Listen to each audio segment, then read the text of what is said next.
বাংলাদেশের ইতিহাসে এই নির্বাচনগুলো সব কুত্তা মার্কা নির্বাচন হয়েছে। আমার ভোট আমি দিব, যাকে ইচ্ছা তাকে। কিন্তু এই ভোটের স্বাধীনতা বা গণতন্ত্র যেটা, সেটাও তারা করে নাই। বরং তাদের ফর্মুলা হয়েছিল আমার ভোট আমি দিব, তোমারটাও আমি দিব। মানে মানুষ তার ভোট দিতে পারে নাই। মহিলা গেছে, বলছে চাচি ভোট হয়ে গেছে, আর দরকার নেই ভোটটা আসে। চাচা ভোট হয়ে গেছে, আপনি বাড়ি যান। এ করে বহু মানুষকে তাদের ভোটের অধিকার থেকে বঞ্চিত করেছে।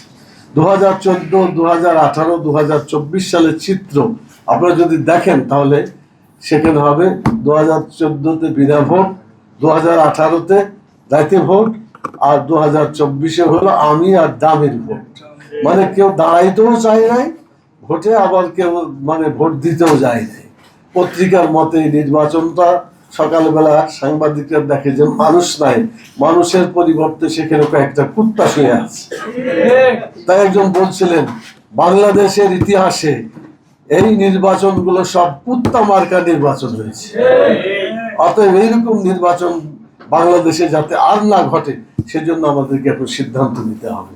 আমরা আশা করি 2026 ফেব্রুয়ারিতে যে নির্বাচন, ইনশাআল্লাহ কুত্তা মার্কা নির্বাচন বাংলাদেশে হবে না। ইনশাআল্লাহ জনগণের অধিকার প্রতিষ্ঠার নির্বাচন হবে। সেজন্য আমাদেরকে তৈরি থাকতে হবে, প্রস্তুত থাকতে হবে। যারা বিজয়ের জুলাই বিপ্লব, যেটা হাইকোর্টের রায়, এটার নাম দিয়েছে জুলাই বিপ্লব। এই জুলাই বিপ্লবে যারা জীবন দিয়েছে, আবু সাঈদ মুগ্ধ, আমাদের একটা স্লোগান আছে না, আবু সাঈদ মুগ্ধ। তাহলে যুদ্ধ আরেকটা লাগবে, আরেকটা দরকার। একটু আগে সম্ভবত আমাদের হেলাল ভাই বলে গেছেন, খুব সম্ভব তিনি বলেছেন যে যুদ্ধ আর একটা করতে হবে। এই যুদ্ধটা মানব রচিত মতবাদের বিরুদ্ধে আল্লাহর আইন প্রতিষ্ঠার যুদ্ধ। বদরের যুদ্ধ, অহুদের যুদ্ধ, খন্দকার যুদ্ধ, যে যুদ্ধ রাসূল সাল্লাল্লাহু আলাইহি ওয়াসাল্লাম পরিচালনা করেছিলেন, মানব রচিত মতবাদকে বাদ দিয়ে সেখানে আল্লাহর বিধানকে প্রতিষ্ঠা করার যে যুদ্ধ, সেই যুদ্ধ সত্যিকারের যুদ্ধ শুরু হবে ইনশাআল্লাহ। এবং এখানে যুবকেরাই বেশি ভূমিকা রাখবে ইনশাআল্লাহ। ওয়াসাবুন নাসা ফি ইবাদাতিল্লাহ, ওই সমস্ত যুবক যারা তাদের যৌবনকে আল্লাহর গোলামীর পথে মানে ব্যয় করে দিয়েছে।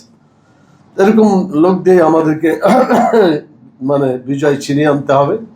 দুটা স্লোগান ছিল, উই ওয়ান্ট জাস্টিস, আরেকটা ছিল দ্বিতীয় স্বাধীনতা। জাস্টিস, ইসলাম মানে জাস্টিস, নো ইসলাম নো জাস্টিস। যতদিন ইসলাম আসবে না, ততদিন জাস্টিস এখানে প্রতিষ্ঠিত হবে না। সেই জন্য ইসলাম প্রতিষ্ঠার, এই জাস্টিস প্রতিষ্ঠার যে বিপ্লব, যে আন্দোলন, যে যুদ্ধ, সেটা শুরু হয়েছে। এটাকে জোরদার করার জন্য এখন ঝাঁপিয়ে পড়তে হবে ইনশাআল্লাহ।